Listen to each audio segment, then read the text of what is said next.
बिस्मिल्लाहिर्रहमानिर्रहीम। हम लोगों ने लास्ट टाइम तक दो टॉपिक कवर कर लिए हैं। एक ब्रांच अकाउंटिंग कवर कर लिया हमने कंप्लीट, हेड ऑफिस की भी देख ली, ब्रांचेस भी देख लिए, मल्टीपल ब्रांचेस का भी देख लिया, रिकन्सिलिएशन भी देख ली। इसके अलावा शेयर्स एंड डिवेंचर्स ये भी हमने कंप्लीट देख लिया। इसमें पार भी देख लिया, प्रीमियम भी देख लिया और डिस्काउंट के ऊपर भी देख लिया। इसके बाद रिडम्पशन भी इसमें देख ली थी हमने। सही है। अच्छा, इसमें हमने चेंजेस इन इक्विटी का भी थोड़ा सा क्वेश्चन देखा था, statement of changes in equity का भी थोड़ा सा क्वेश्चन देखा था, लेकिन वो हम जब फाइनल अकाउंट्स कर रहे होंगे तब हम देख लेंगे वहाँ पे भी। लेकिन आपके फाइनल अकाउंट्स में जो चीज़ें आती हैं वो मेनली बैलेंस शीट और प्रॉफिट और लॉस आता है। इसके अलावा कैश फ्लोज का अलग क्वेश्चन आता है और चेंजेस इन इक्विटी जो है वो सिंपल जितना इस यहाँ पे हमने देख लिया, डिस्कस कर लिया है इस सेकंड टॉपिक में, उससे ज़्यादा आता नहीं है। अच्छा, तीसरा टॉपिक जो आज हम स्टार्ट करेंगे वो है इंस्टॉलमेंट सेल्स। सही है। इंस्टॉलमेंट सेल्स में बेसिकली सेल्स जो है वो ब्रॉडली तीन टाइप की हैं। एक कैश, एक क्रेडिट और एक इंस्टॉलमेंट। सही।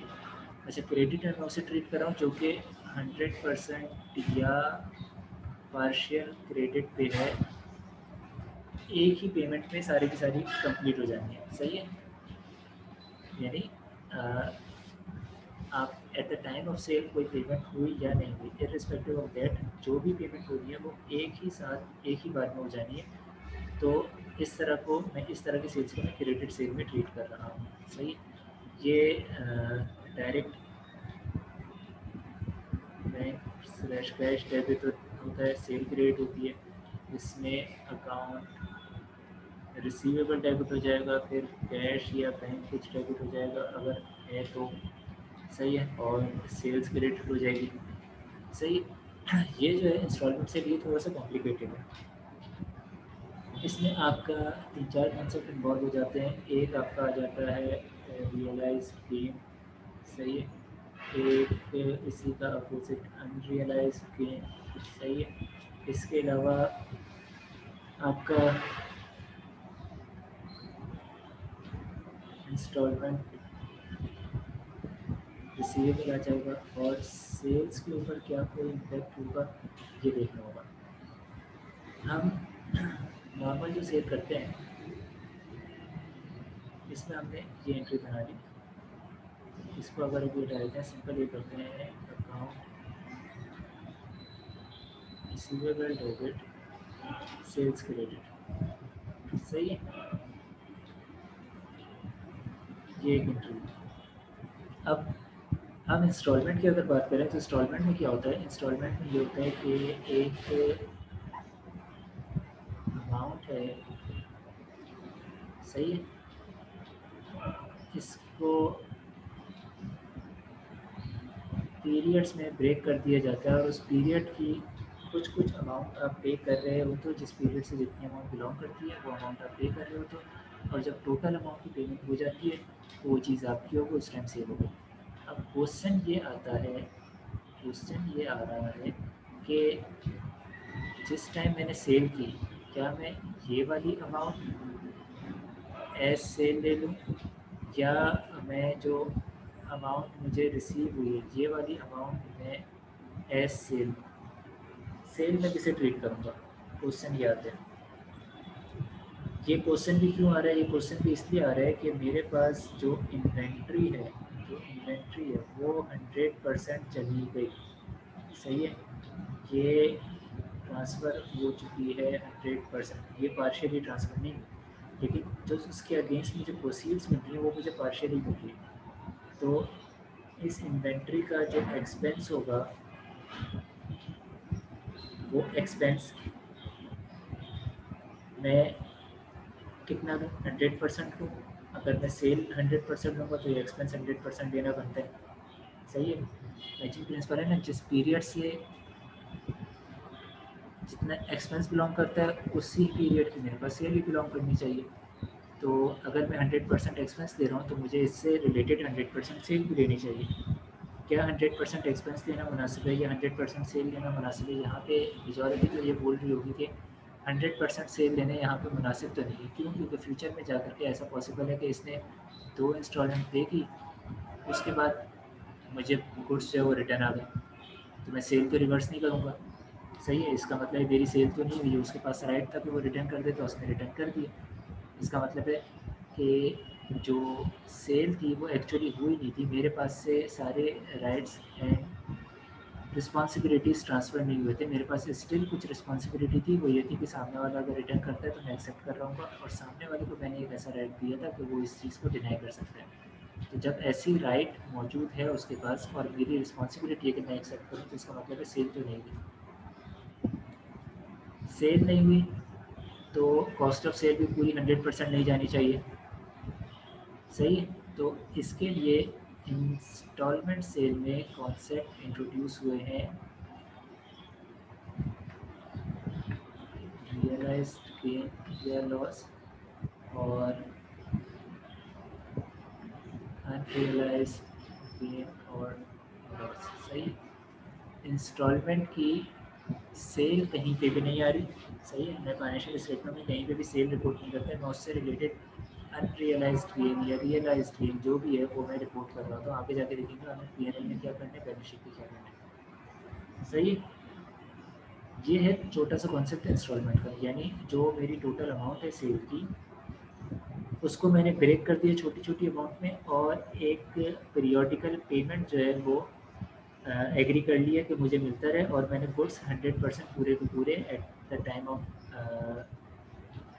एग्रीमेंट मैंने पूरे के पूरे दे दिए सामने वाले को। सही है, इन्वेंट्री उसे पूरी जा चुकी है, लेकिन उसके पास से जो मुझे अमाउंट आएगी वो मंथली आएगी, और ब्रेक होकर के एक कुछ पीरियड के बाद आ रही है, कुछ कुछ पीरियड का गैप होगा। जैसे मंथली है तो मंथ का, ईयरली इंस्टॉलमेंट है, क्वार्टरली इंस्टॉलमेंट है, हाफ ईयरली इंस्टॉलमेंट, जो भी इंस्टॉलमेंट है, डेली इंस्टॉलमेंट है, जो भी इंस्टॉलमेंट है, ये बेसिकली इंस्टॉलमेंट हो गई है कि जो टोटल अमाउंट है वो आप डिवीजन में पे कर दो।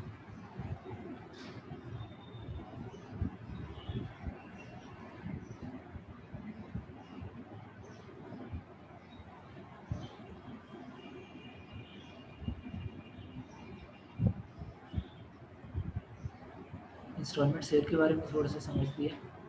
अब यहाँ पे जो आप टॉपिक जो बेसिकली बीकॉम में पूछा जा रहा होता है वो क्या है? वो आपसे कॉस्ट ऑफ इंस्टॉलमेंट सेल निकालने को बोलेंगे। हमने ऊपर क्या देखा, पूरी की पूरी इन्वेंट्री गई है मेरी, लेकिन पूरी इन्वेंट्री में कॉस्ट में नहीं लूँगा, तो वो मुझसे बोलेंगे cost of instalment sale, instalment sale की कितनी कॉस्ट है वो निकालना। सही। दूसरा वो मुझसे बोल सकते हैं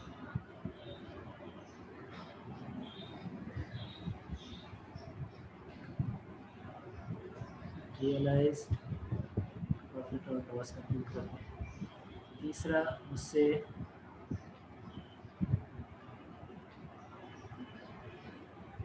ग्रॉस प्रॉफिट मार्जिन कैलकुलेट करने को बोल सकते हैं। सही है।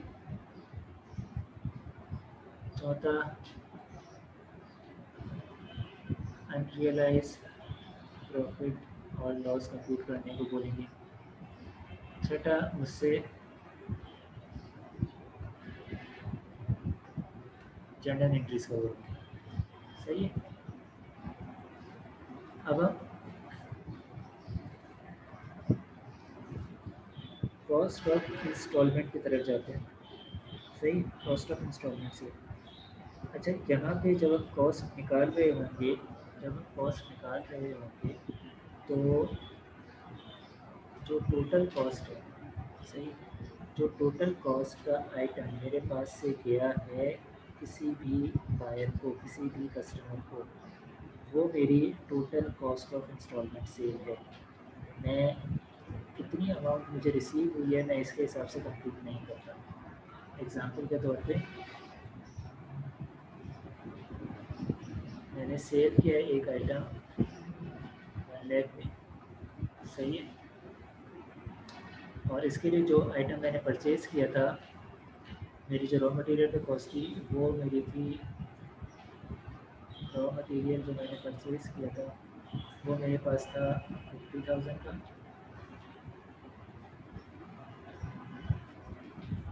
ओपनिंग स्टॉक था 10,000 का, अवेलेबल 60,000 आ गया।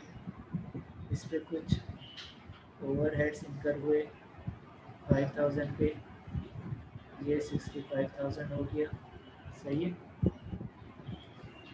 और इसके बाद सेल करने के बाद मेरे पास जो क्लोजिंग स्टॉक बचा वो मेरे पास 13,000 का बचा है।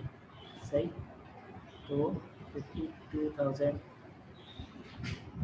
ये मेरी कॉस्ट ऑफ इंस्टॉलमेंट सेल होगी। सही है।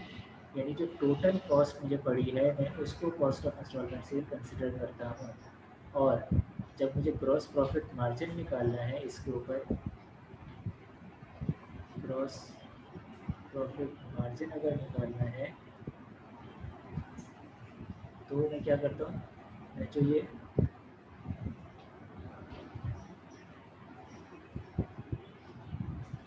कॉस्ट ऑफ इंस्टॉलमेंट सेल है इसको डिवाइड करता हूँ मैं इंस्टॉलमेंट सेल की टोटल अमाउंट से। सही है। Multiply with 100 one minus. सही। यानी one minus cost of instalment sale जैसे मैं करती हूँ यहाँ पे 52,000, मेरे पास 1 लाख की थी। सही। मल्टीप्लाई बाय 100, ये मेरा बन जाएगा 0.48 मल्टीप्लाई बाय 100, इसका मतलब है 48%। सही है। यानी इस कंडीशन में अगर इतने की मैंने इंस्टॉलमेंट सेव की, ये मेरा ग्रॉस प्रॉफिट मार्जिन था, ग्रॉस प्रॉफिट मार्जिन मैं ऐसे कैलकुलेट करूँगा। यानी कॉस्ट ऑफ इंस्टॉलमेंट सेल क्या है, कॉस्ट ऑफ इंस्टॉलमेंट सेल है टोटल कॉस्ट, जो कि total cost of goods sold है वो मेरी कॉस्ट ऑफ इंस्टॉलमेंट सेल आ रही है। लेकिन इंस्टॉलमेंट सेल मैं सिर्फ और सिर्फ उस स्पेसिफिक गुड के अगेंस्ट ही लूँगा जो मैंने इंस्टॉलमेंट पे दिया है। अगर मैं दोनों टाइप की बिज़नेस करता हूँ और दोनों में कुछ मैं क्रेडिट पे सप्लाई कर रहा हूँ, कुछ मैं इंस्टॉलमेंट सेल के थ्रू दे रहा हूँ, तो जो क्रेडिट और इंस्टॉलमेंट सेल के थ्रू दे रहा हूँ उन दोनों की ही आइटम जो है वो कॉस्ट ऑफ सेल का पार्ट बन रहे होंगे। सही। हमारे जहनों में तो यही आता है। लेकिन एक्चुअली जब फाइनेंशियल स्टेटमेंट बनेगी तो वो जो कि क्रेडिट सेल के अगेंस्ट थे, इंस्टॉलमेंट सेल के अगेंस्ट नहीं थे, वो कॉस्ट ऑफ सेल की कंप्यूटेशन में इस्तेमाल हो रहे होंगे। इंस्टॉलमेंट सेल वाले जितने भी कॉस्ट है वो सारी की सारी सेपरेटली एक कॉस्ट ऑफ सेल निकलेगी, और फिर उसके बाद उस पर कुछ रियलाइज प्रॉफिट जो कंप्यूट होगा वो रियलाइज प्रॉफिट मेरे पी एन एल का होगा। यानी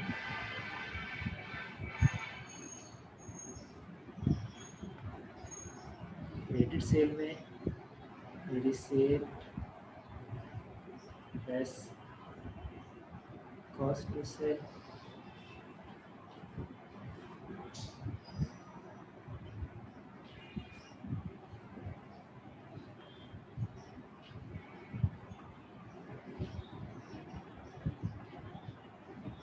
स्टेटमेंट ऑफ प्रॉफिट और लॉस बनाऊंगा तो क्रेडिट सेल के ऊपर मेरी sale less cost to sale और ये ग्रॉस प्रॉफिट, ये अमाउंट मेरे पास statement of financial statement of profit और लॉस में शो हो रही होगी। जबकि इंस्टॉलमेंट सेल वाले केस में सिर्फ और सिर्फ ऑनली रियलाइज प्रॉफिट शो होगा इंस्टॉलमेंट सेल के ऊपर, ये वाली चीज़ शो नहीं होगी। सही। सिर्फ एक लाइन का आइटम आएगा रियलाइज प्रॉफिट कितना है। सही। तो इस रियलाइज प्रॉफिट को कंप्यूट करने के लिए मैंने आपसे क्या बोला कि उस आइटम की जिसको मैंने इंस्टॉलमेंट के ऊपर सेल किया है उस आइटम की मुझे टोटल कॉस्ट मालूम करनी है, कितनी मेरी कॉस्ट लगी है उसे सेल करने में। सही। वो जो टोटल कॉस्ट है वो मेरी कॉस्ट ऑफ इंस्टॉलमेंट है। सही। अगर मैं इस टोटल कॉस्ट को इस फॉर्मूले के अंदर मैं डाल करके ग्रॉस प्रॉफिट मार्जिन कैलकुलेट कर लूँ, ये जो फॉर्मूला है,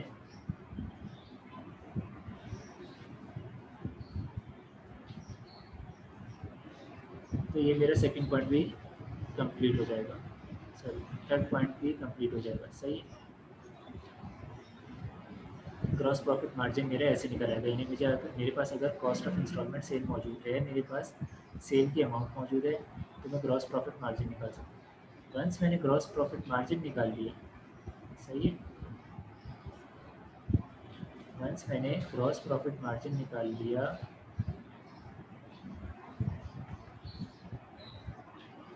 तो जब मैं इसको मल्टीप्लाई करूँगा इंस्टॉलमेंट सेल की अमाउंट से, तो मेरे पास टोटल अनरियलाइज प्रॉफिट निकल आएगा, जो कि मुझे इंस्टॉलमेंट सेल से एक्सपेक्टेड है। अब अनरियलाइज प्रॉफिट में से रियलाइज प्रॉफिट मैं लेस कर दूंगा और रिपेयरिंग अनरियलाइज बैलेंस शीट पे ले लूँगा। सही, अभी मैंने जो कुछ भी बताया, बहुत सारी चीज़ें इस तरह से गई होंगी आपके कि मिक्सअप हो रही होंगी थोड़ी बहुत। सही है, ये ख़ास कर कुछ इस तरीके से किया ताकि दिमाग थोड़ा सा चलने लगे। अब हम इसे थोड़ा सा सुकून से लेके चलें। सही, अब साथ रहें और देखते रहें कि वो क्या है। सबसे पहली चीज़, मुझे सेल की अमाउंट मालूम है instalment cell.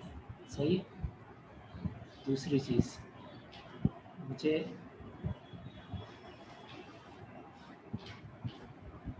Cost of cell निकालनी है।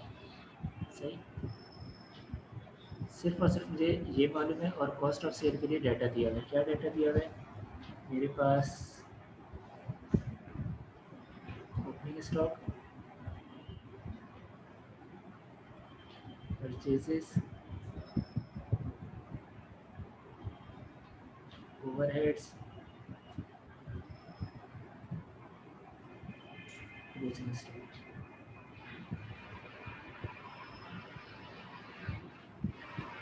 सही है,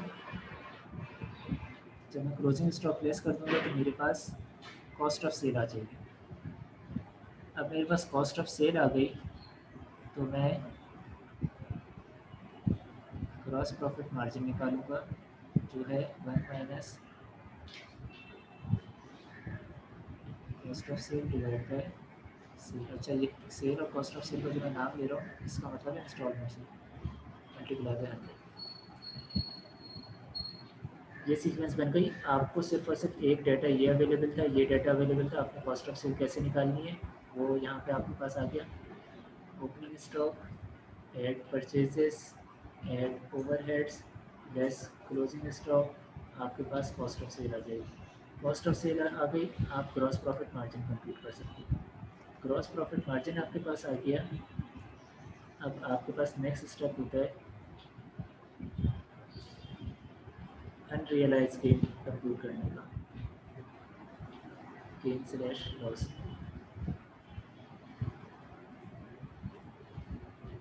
जीपी मार्जिन को आप मल्टीप्लाई कर देते हो सेल की अमाउंट से। सही है, अब ये जो अनरियलाइज गेन और लॉस निकला है, ये हमारा पार्ट होता है बैलेंस शीट का, जिसे आप बोलते हैं स्टेटमेंट ऑफ फाइनेंशियल पोजीशन। सही है, अच्छा फिफ्थ स्टेप क्या होगा? फिफ्थ स्टेप हमारा होगा कि जो इंस्टॉलमेंट की अमाउंट है, जो इंस्टॉलमेंट्स की अमाउंट रिसीव हुई है, इंस्टॉलमेंट रिसीव, इसको मैं मल्टीप्लाई करूँगा जीपी मार्जिन से, तो मेरे पास आ जाएगा रियलाइज गेन और लॉस।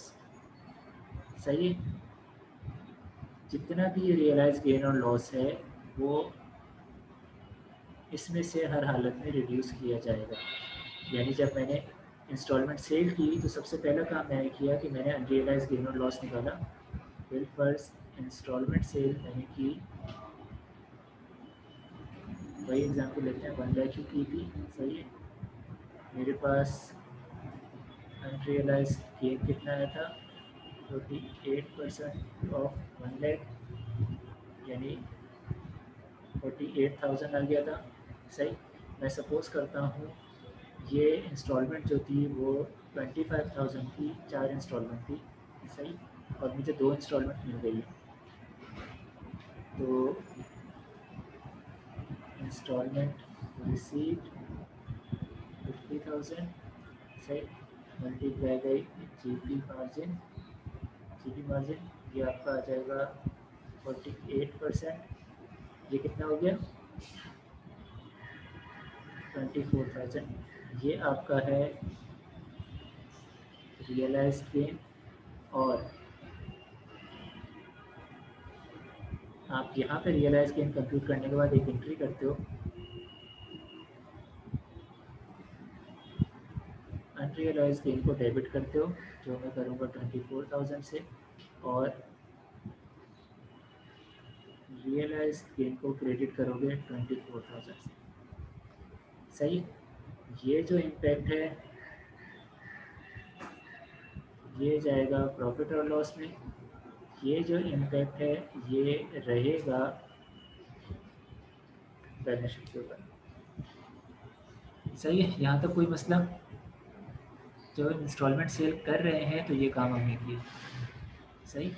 हमने कॉस्ट ऑफ सेल निकाली, कॉस्ट ऑफ सेल का फार्मूला देख लिया, हमने जीपी मार्जिन कैसे कैलकुलेट करना वो देख लिया, जीपी मार्जिन से रियलाइज अनरियलाइज गेन और या लॉस में कैसे कंप्यूट करूँगा वो देख लिया, अनरियलाइज और रियलाइज गेन और लॉस कहाँ पे जाता है ये मैंने देख लिया, सही।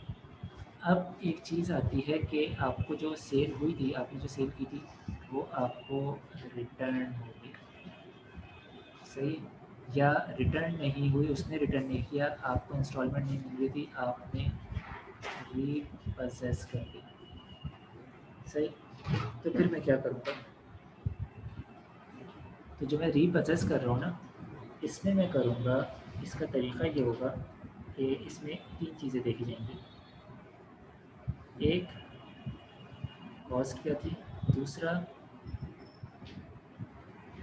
अनरियलाइज प्रॉफिट में पार्ट कितना था जो रीपजेस आइटम है उसका, तीसरा उसकी मार्केट वैल्यू क्या है, सही है। ये 3 चीज़ें कंसिडर की जाती हैं जब आप रीपोजेशन के ऊपर जाते हो। आप रीपोजेशन पे गए,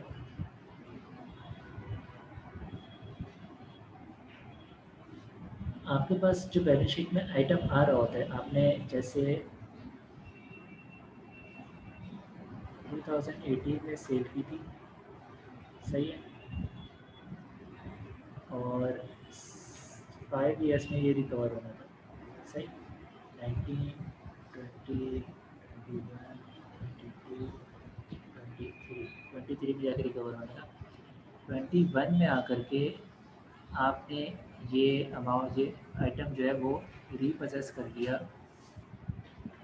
क्योंकि आपको यहाँ पे पेमेंट्स नहीं मिल रही थी, सही है। अब जो इंस्टॉलमेंट आपको रिसीव हो गई होंगी, जो इंस्टॉलमेंट रिसीव हो गई होंगी उसके ऊपर तो मेरा रियलाइज गेन कंप्यूट होकर के चार्ज हो चुका होगा, पी में, रिटेन अर्निंग में जा चुका होगा, सही। सपोज़ कर लेते हैं कि 1 मिलियन की सेल थी, इसमें से 2 ईयर्स में इक्वल जो है वो अमाउंट मिलती रही, यानी 4 लाख की अमाउंट मिल गई, 6 लाख आउटस्टैंडिंग था, सही है। जीपी मार्जिन सपोज कर लेते हैं 20% था, सही। तो इसका मतलब है 2 लाख का इसमें ग्रॉस प्रॉफिट मार्जिन था, 80,000 का ग्रॉस प्रॉफिट मार्जिन मुझे रिसीव हो चुका है, 120,000 का बचा हुआ है, सही। तो इसका क्या मतलब है, इसका मतलब है कि यहाँ पे जो मेरी कॉस्ट है वो है 480,000 और जो अनरियलाइज गेन की अमाउंट है वो है 120,000। यहाँ पे कोई मसला है? अब मैं जो रीपोजेस करूँगा ना, मैं इस आइटम पे रीपोजेस करूँगा, मैं एंट्री बनाऊँगा, जो भी आइटम है उसको मैं डेबिट कर दूँगा उसकी कॉस्ट से सबसे पहले। सही। जो अनरियलाइज्ड गेन का इम्पैक्ट है उसको डेबिट कर दूँगा मैं टोटल। सही। इसके बाद जो मेरी इंस्टॉलमेंट से रिसीवेबल वाली अमाउंट है, जो रिसीवेबल कितना था 6 लाख था ना, ये 6 लाख ये मैंने क्रिएट कर दिया। पहली मेरी ये एंट्री हो गई। इसके बाद मैं फ़ौरन दूसरी एंट्री करूँगा। क्यों? क्योंकि भाई ये तो मैं सपोज़ कर रहा हूँ ना कि 6 लाख मेरी कॉस्ट के हिसाब से जो मुझे रिकवर होना था वो इतना था। अब हो सकता है जो मैंने पर्सन को दिया था आज उस आइटम की मार्केट वैल्यू इतनी खास हुई ना, मुझे तो आज दोबारा सेल करनी पड़ेगी इसे।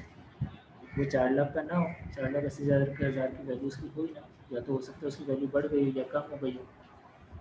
सपोज़ कर लेते हैं कि उसकी मार्केट वैल्यू जो है वो 4 लाख है। सही है। तो मैं क्या करूँगा, सबसे पहले जो आइटम है उसको तो मैं 50,000 से रेट कर दूँगा। सही। और लॉस और रीपोजेशन ये मैं डेबिट कर दूँगा 80,000 से।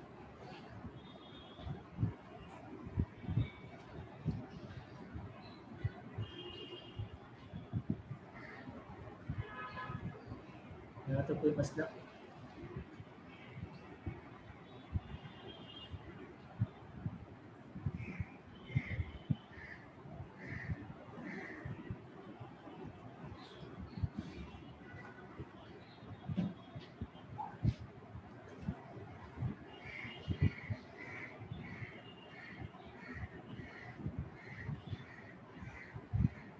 सही। अब हम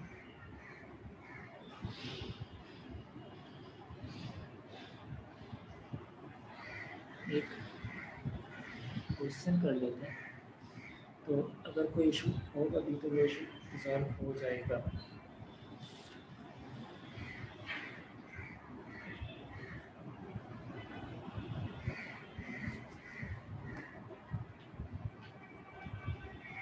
क्वेश्चन है,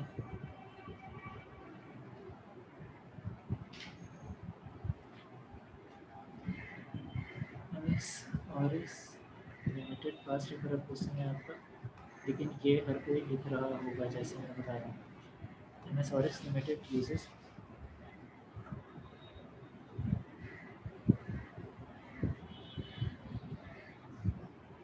perpetual inventory system। सही। और रिकॉर्डिंग और इन्वेंट्री बीकॉम में इसे मर्चेंडाइज का वर्ड दिया जाता है। एंड इंस्टॉलमेंट मेथड और recording of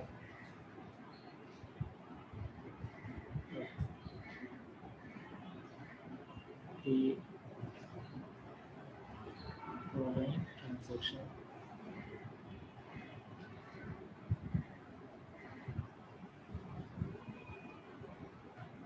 during the year ended June 30th, 2020, whereas under number 1,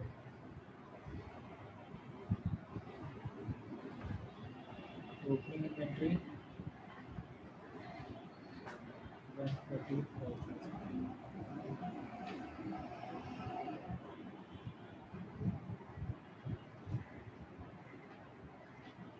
purchase on account. Purchase on account मतलब आपको ये इन्होंने क्रेडिट पे सेल किए 505,000 3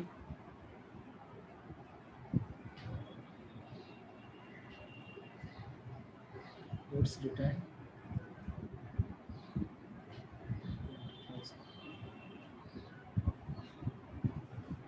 20,000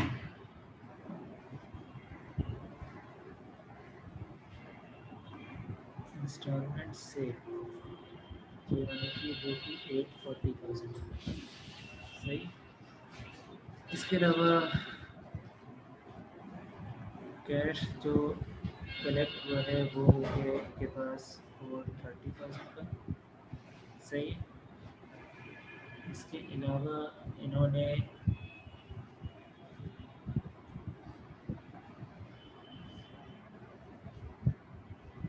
कुछ सप्लाईज परचेज की थी 60,000 की। फिर फर्दर कुछ एक्सपेंसेस हैं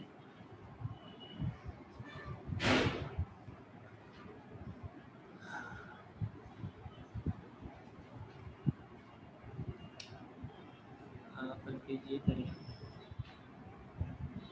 जो सप्लाईज हैं यही एक्सपेंसेस हैं सही। आपकी क्लोजिंग स्टॉक बचा है 84,000। अब रिक्वायरमेंट हमें आ रही है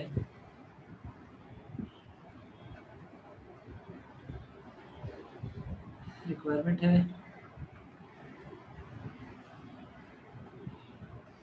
जर्नल एंट्रीज की सही। अब जर्नल एंट्रीज की जैसी रिक्वायरमेंट है इसका मतलब ऊपर जितना डाटा दिया हुआ है इसकी जितनी भी चीज़ें हैं जो कुछ कंप्यूटर से वो सब मुझे कर लेना है कंप्यूटर सही। तो जो कंप्यूट करने वाली चीज़ें वो क्या है अब यहाँ पे देखते हैं हम। जो ऊपर जो हमने अंडरस्टैंडिंग दी थी वो क्या थी, मुझे इंस्टॉलमेंट सेल की अमाउंट पता है। हाँ मुझे इंस्टॉलमेंट सेल की अमाउंट पता है। उसके बाद क्या मुझे कॉस्ट ऑफ सेल पता है, कॉस्ट ऑफ सेल नहीं पता लेकिन मुझे वही ब्रेकअप पता है। मुझे ओपनिंग स्टॉक पता है, मुझे परचेजेस पता है, मुझे रिटर्न पता है, इसके अलावा मुझे क्लोजिंग स्टॉक पता है सही। मुझे कैश कितना रिसीव हो गया इंस्टॉलमेंट सेल के अगेंस्ट मुझे वो पता है। ये चीज़ एक मेरे पास नहीं आ रही सही, सिर्फ ये चीज़ नहीं है। ठीक, मैं अगर बोलूँ कि ये भी नहीं है आपके पास प्रिसाइजली ओवरहेड्स वाली जो चीज़ है वो आपके पास मौजूद है सही है। ओवरहेड्स वाली चीज़ें आपके पास मौजूद हैं तो अब हम एंट्री बना सकते हैं।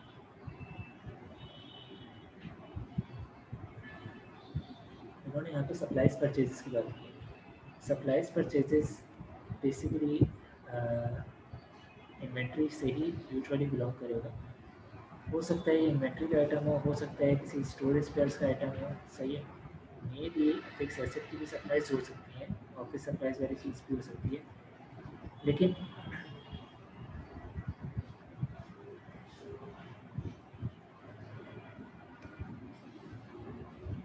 हम कोई भी अगर एडिशनल आइटम दिया हुआ है एग्ज़ाम में, कभी हमारे पास आता है कोई एडिशनल आइटम एग्ज़ाम में, तो हमें उसको लेकर के अपने लिए कोई कॉम्प्लिकेशन नहीं पढ़ानी। हमने क्या पढ़ा हुआ है, हमने पढ़ा हुआ है भाई ओवरहेड हमने पढ़ा है, हमने कोई दूसरी चीज़ नहीं पढ़ी। तो हम इसे ओवरहेड में डाल सकते हैं सप्लाईज़ के नाम से, हमें ईज़ी लग रहा है हम ओवरहेड में डालते हैं, कुछ और अज्यूम ना करें। दूसरा, अगर हमें कुछ और अज्यूम करना है तो हम इसे सिंपल जस्ट एक्सपेंस अज्यूम करें कि ये कोई दूसरा एक्सपेंस है जिसका इंस्टॉलमेंट सेल से कोई काम नहीं है, ये P&L पे बस ही सिंपल एक्सपेंस चार्ज हो जाएगा सही है।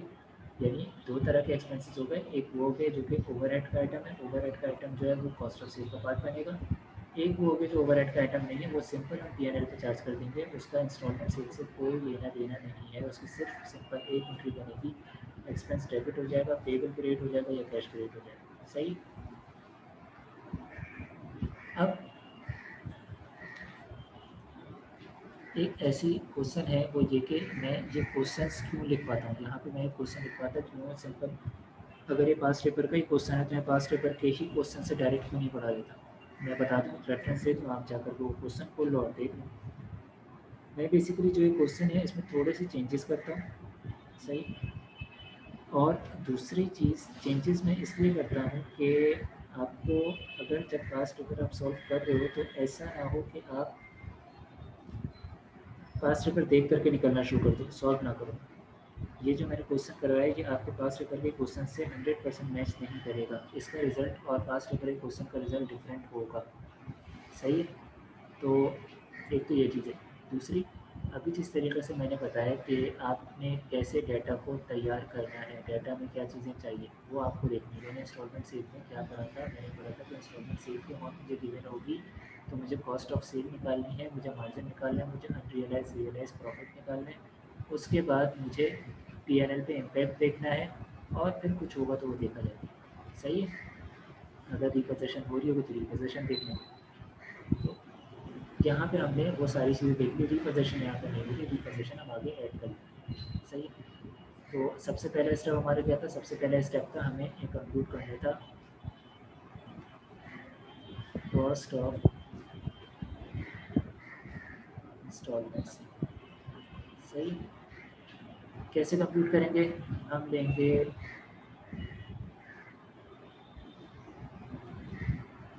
बुकिंग इन्वेंटरी, याद रखें कि अमाउंट के ऊपर ना रुपीज़, अमाउंट्स इन रुपीज़, ये ज़रूर लिखेंगे, सही है। इसके भी नंबर मिल ही जाते हैं।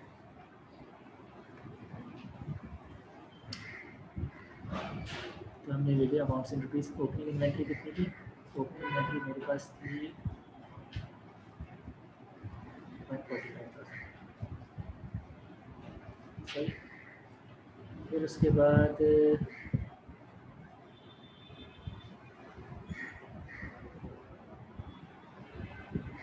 परचेजेस आ गए 5,000, सही। इसके बाद गुड्स रिटर्न हो गए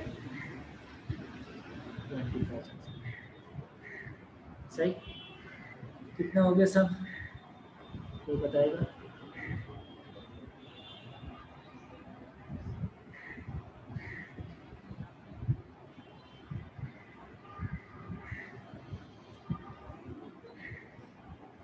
620,000,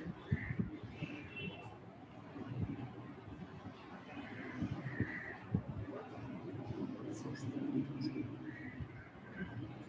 सही। 630,000 इसका आपके पास अवेलेबल फॉर सेल वाले गुड्स आ गए, सही। Available for sale, cost of goods available for sale. इसमें से आपके पास क्लोजिंग स्टॉक में निकाल दूँ। क्लोजिंग स्टॉक कितना है, क्लोजिंग स्टॉक आपके पास है 84,000, जो मैंने निकाल दिया। मेरे पास बचा 546,000। अच्छा, ये जो है सप्लाईज, ऊपर मैंने आपको दिखा दिया था तरीक़ाकार कि आप ओवरहेड अगर हो तो ओवरहेड यहाँ पर ऐड हो रहे होते हैं और फिर क्या करते हैं। यहाँ पे हम इसे सपोज़ कर लेते हैं कि ओवरहेड का आइटम नहीं है, ये एडमिनिस्ट्रेटिव एक्सपेंसेस का आइटम है। ये आपकी आ गई कॉस्ट ऑफ सेल, सही है। अब दूसरा स्टेप क्या होता है, दूसरा स्टेप होता है मैं कंप्यूट करता हूँ ग्रॉस प्रॉफिट या लॉस मार्जिन, सही। ये मैं कैसे कंप्यूट करता हूँ, ये मैं कंप्यूट करता हूँ 1 minus cost of sale divide by actual sale कितनी हो रही है, 840,000, सही। 840,000 मल्टीप्लाई बाई 100, सही। ये मेरा कितना आ जाएगा, ये मेरा आ जाएगा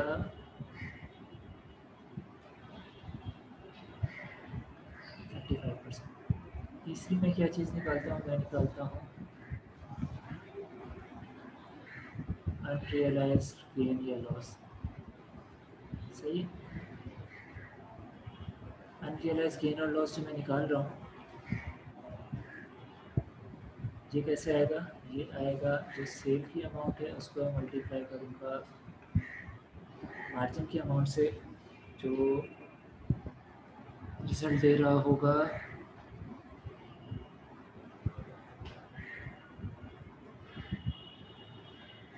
294,000। सही। अब मेरे पास रियलाइज फोर्थ स्टेप क्या है? रियलाइज्ड गेन का। सही। रियलाइज्ड गेन कैसे निकालता हूँ? जो कैश रिसीव हुआ है इसको मैं 35% से मल्टीप्लाई कर दूंगा। कितना कैश मुझे रिसीव हुआ था? मुझे इंस्टॉलमेंट के अगेंस्ट जो अमाउंट रिसीव हुई है वो रिसीव हुई है ये 430,000। सही। मैं 430,000 को मल्टीप्लाई कर देता हूँ 35% से, तो मेरा रिज़ल्ट क्या आया? 155। ये मेरा रिज़ल्ट आया। सही। जो मुझे 4 डाटा देने थे वो चारों मैंने दे दिए। कॉस्ट ऑफ सेल मुझे पता चल गया, मार्जिन पता चल गया, अनरियलाइज गेन और लॉस और रियलाइज गेन मुझे पता चल गया। अब बारी आती है आपकी एंट्रीज की। सही।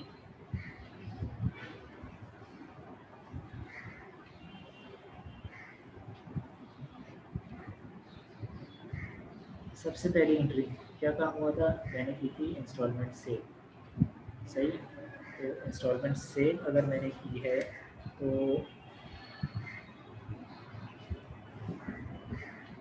मुझे रिसीवेबल बुक करना चाहिए। सही। अब क्या मैंने सबसे पहले इंस्टॉलमेंट सेल की थी या मैंने आइटम्स परचेज़ किए थे अपने लिए? मैंने अपने लिए आइटम्स परचेज़ किए थे, उसी के बाद मैं इंस्टॉलमेंट सेल कर पाऊँगा। सबसे पहले क्या आएगा? मेरी इन्वेंट्री डेबिट हो रही है और मैंने अकाउंट पे लिया था, ऑन अकाउंट लिया था, तो इसका मतलब है मेरी पेबल है ये आपके 505,000।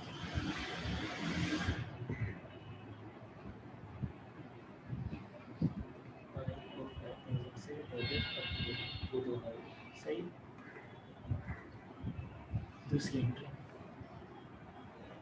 अब मैंने ले तो ली है। सही। लेने के बाद मैंने कुछ आइटम रिटर्न किए थे। सही।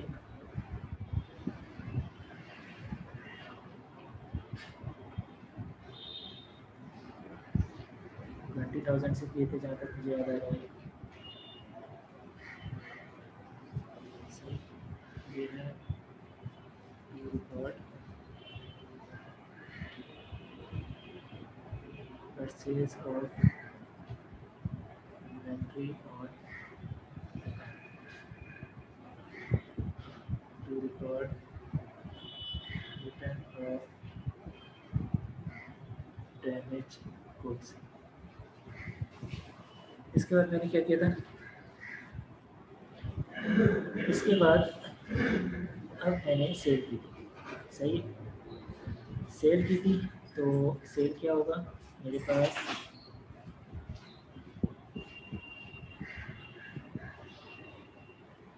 Instalment cell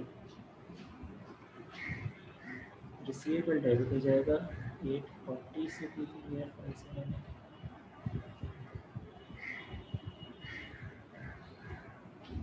$840,000। सही। और इंस्टॉलमेंट सेल का एक अकाउंट होगा जो क्रेडिट हो जाएगा। सही। ये है टू रिकॉर्ड इंस्टॉलमेंट सेल। अब इंस्टॉलमेंट सेल मैंने कर दी। अब मेरे पास क्या है? मेरे पास रियलाइज्ड और अनरियलाइज्ड का मुझे इम्पैक्ट देखना है। सही है। तो रियलाइज और अनरियलाइज का इम्पैक्ट देखने से पहले मैं एक चीज़ देखूंगा। मैं ये देख रहा हूँ कि यहाँ पे इन्होंने एक वर्ड इस्तेमाल किया हुआ है जो आप लोगों ने इन्वेंट्री जब पढ़ी थी पार्ट 1 में तब देखा होगा, परपीचुअल इन्वेंट्री सिस्टम का। परपीचुअल इन्वेंट्री सिस्टम क्या बोलता है? वो ये बोलता है कि परपीचुअल इन्वेंट्री सिस्टम में हर ट्रांजैक्शन पे इन्वेंट्री का स्टेटस बुक्स और अकाउंट में अपडेट हो रहा होता है। सही है। पीरियोडिक ये बोलता है कि हर ट्रांजैक्शन पे नहीं होता, हर एक पीरियड के बाद होता है। सही। तो मैंने पीरियोडिक नहीं है, परपीचुअल है। परपीचुअल है तो इसका मतलब है कॉस्ट ऑफ सेल तो हर हालत में आएगी, मेरे बुक्स में अपेयर होगी। सही है ना। तो इसका मतलब है कॉस्ट ऑफ सेल जो मैंने कंप्यूट की थी वो, और उतनी अमाउंट से इन्वेंट्री मेरी लेस हो जाएगी। कॉस्ट ऑफ सेल मैंने क्या कंप्यूट की थी? कॉस्ट ऑफ सेल मैंने कंप्यूट की थी 546,000। 546,000, 546,000। सही। to record cost of installments।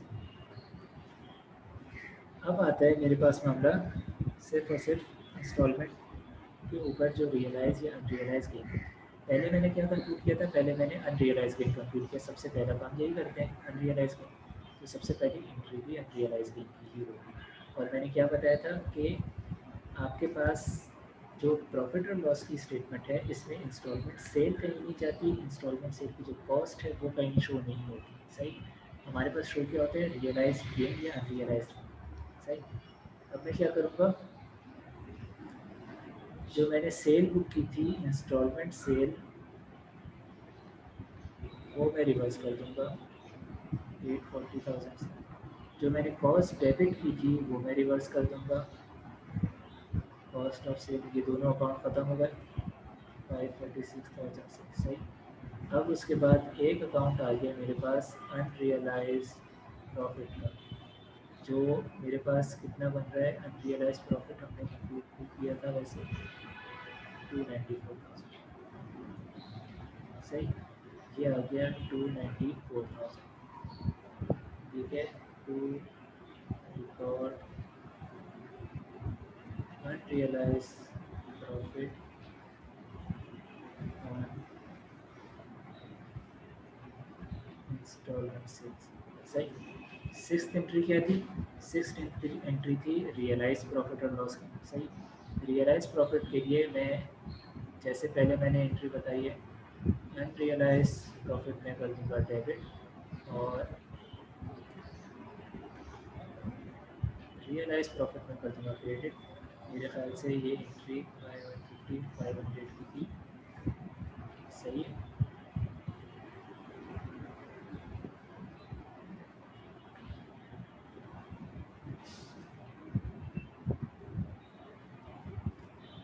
Realise profit of instalments received. सही। यहाँ तक कोई इशू? किसी को कोई प्रॉब्लम आ रही हो, कुछ भी हो? सही। अब एक चीज़ रह जाती है बस। वो क्या चीज़ रहती है? वो रहती है जो हमें 60,000 के ऊपर की फजूल सी एक चीज़ दे दी थी। अब उसको ट्रीट कर लेते हैं। वो क्या थी? वो सिंपल थी, एक्सपेंस डेबिट हुआ, पेएबल क्रेडिट 60,000 से। सही। अब पेएबल का जो होने होने हमें पेएबल की कोई इन्फॉर्मेशन नहीं थी। अब मैं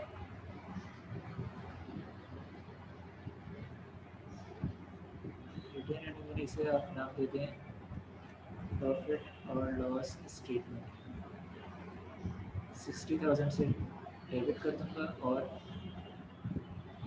एक्सपेंस क्रेडिट हो गया। सही। इसके बाद रिटेन अर्निंग 60,000 से डेबिट हो जाएगी। क्योंकि 60,000 से नहीं, यहाँ पे हम नेट ही निकाल लेते हैं। मेरे पास अनरियल है, मेरे पास रियलाइज गेन कितने हैं? 150,500। 150,500 ये मेरा गेन है। इस पर एक्सपेंस कितना हुआ? 60,000 का। तो इसका मतलब है 90,500, और 90,500 से मेरी रिटेन अर्निंग क्रेडिट हुई। ये स्टेटमेंट ऑफ प्रॉफिट और लॉस।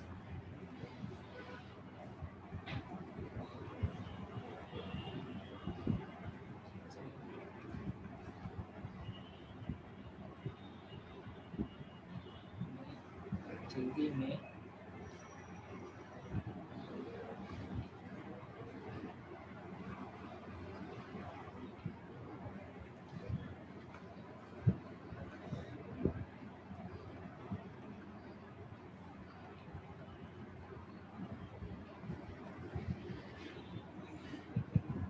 ये चीज़ हम बीकॉम में देखेंगे, इसके अलावा कहीं नहीं देखेंगे। सही, ये वाली जो एंट्री और एक जो 9th एंट्री में बता रहा हूँ वो वाली बेसिकली एक्सपेंस जब आता है तो एक्सपेंस आ गया तो वो प्रॉफिट और लॉस स्टेटमेंट पे जा रहा है, उसकी कोई एंट्री नहीं बनती। सही, हाँ, प्रॉफिट और लॉस की स्टेटमेंट से अब वो क्लोज होता है रिटेन अर्निंग में, उसकी एंट्री बनती है।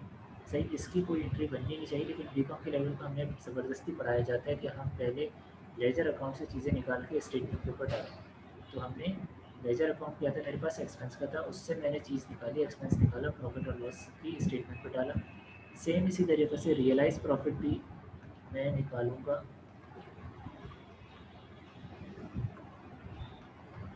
150 500 और स्टेटमेंट ऑफ प्रॉफिट और लॉस पे डाल दूंगा। सही, स्टेटमेंट ऑफ प्रॉफिट और लॉस डेबिट हो रही है 60,000 से, क्रेडिट हो रही है 150 500 से। नेट कितना बचा 90,500, तो 90,500 क्रेडिट में, तो मैं अब डेबिट कर दूंगा इसे, क्योंकि इसे ही मुझे क्लोज करना है।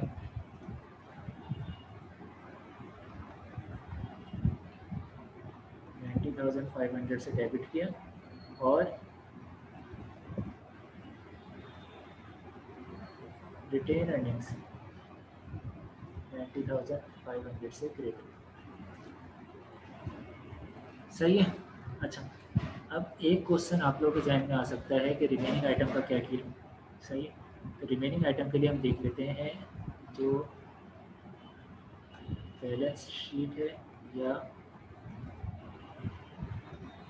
स्टेटमेंट ऑफ फाइनेंशियल पोजीशन जिसे बोलते हैं, ये जो है इसमें क्या आ रहा होगा, इसमें इंस्टॉलमेंट अकाउंट रिसीवेबल आ रहा होगा कितनी अमाउंट से,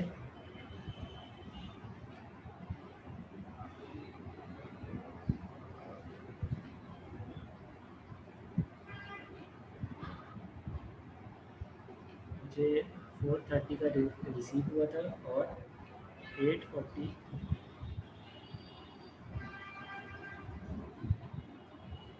840 की सेल की 430 रिसीव हुआ था।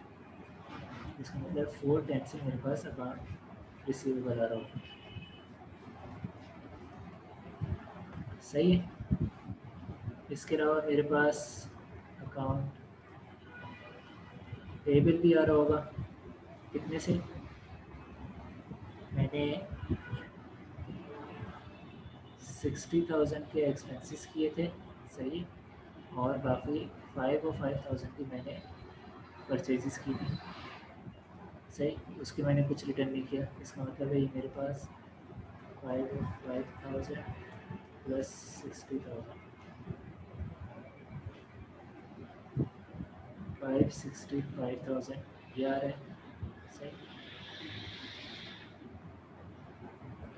रिटेन अर्निंग मेरे पास जो आई वो आई 90,500 से। स्टॉक जो मेरे पास बचा हुआ है वो बचा हुआ है 84,000 का।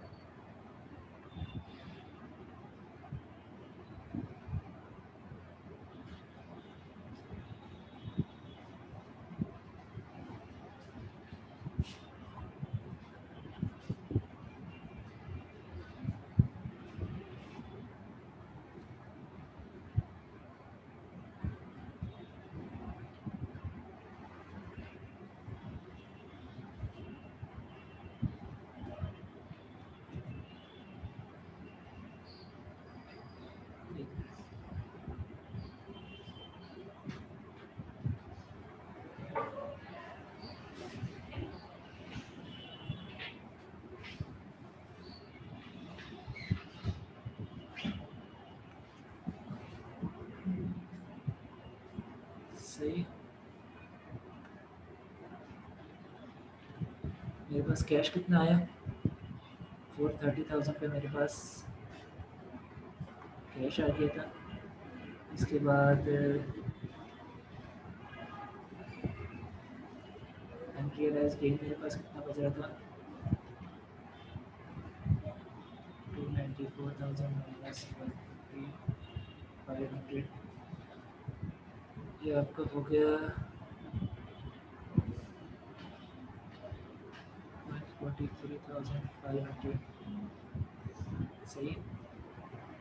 ये आइटम्स मेरे पास प्रिसाइजली बैलेंस शीट के ऊपर आ रहे होंगे। आगे टैली इसलिए नहीं होगा क्योंकि अकाउंट पेएबल में वो इम्पैक्ट दिए जो इंस्टॉलमेंट सेल से इतना रिलेट नहीं कर रहा था, जो कि ये वाले इम्पैक्ट। सही। अदरवाइज आपको ये टैली मिलता। सही। अब हम नेक्स्ट ईयर में जाते हैं। सपोज करते हैं कि नेक्स्ट ईयर में इन्हें कोई इंस्टॉलमेंट नहीं, नो इंस्टॉलमेंट्स, और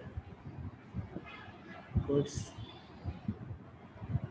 रीप्रोसेस्ड, और इसकी जो मार्केट वैल्यू थी गुड्स रीप्रोसेस्ड की वो आ रही है 3 लाख। अब क्या करेंगे? अब क्या करेंगे? अब हमारे पास जो हम पहली एंट्री करेंगे वो क्या करेंगे, रिपोजिशन की। हम इन्वेंट्री को डेबिट करेंगे कितनी अमाउंट से, हमारे पास इन्वेंट्री जो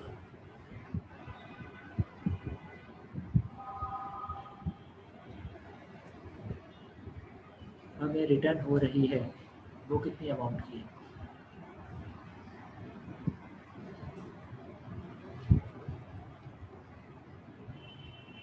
इन्वेंट्री रिटर्न हो रही है वो कितनी अमाउंट की है, वो है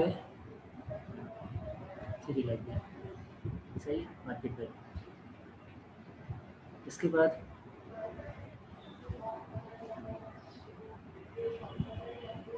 इंस्टॉलमेंट से रिसीवेबल कितनी अमाउंट का बचा था हमारे पास, ये बचा था 4,10,000 से। इसके बाद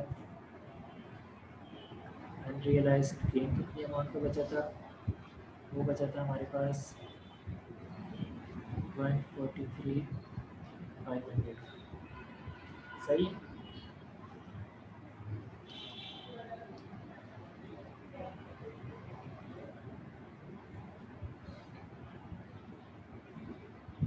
लॉस ऑन रीपोजिशन,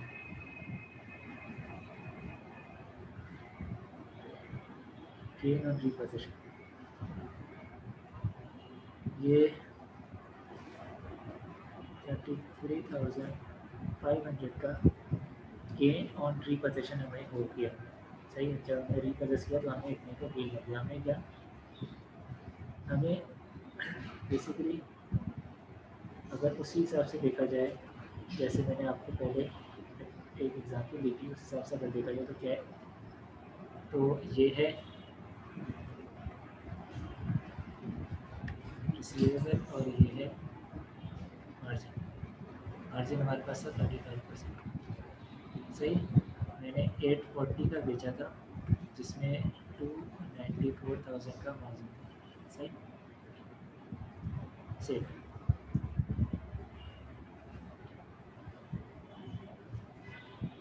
इस पर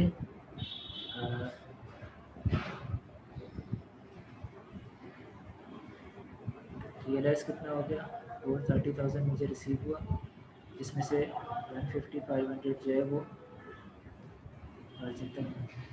कितना बचा, 410, और यहाँ पे कितना बच गया, ये बच गया 143,500।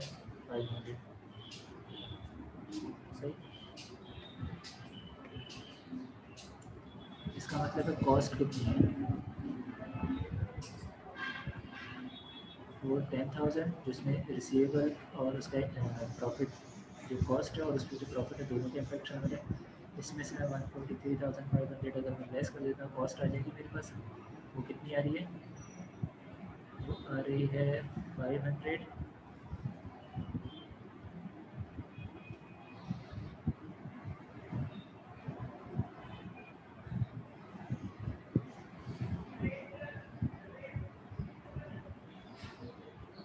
क्या आ जाएगी यहाँ पे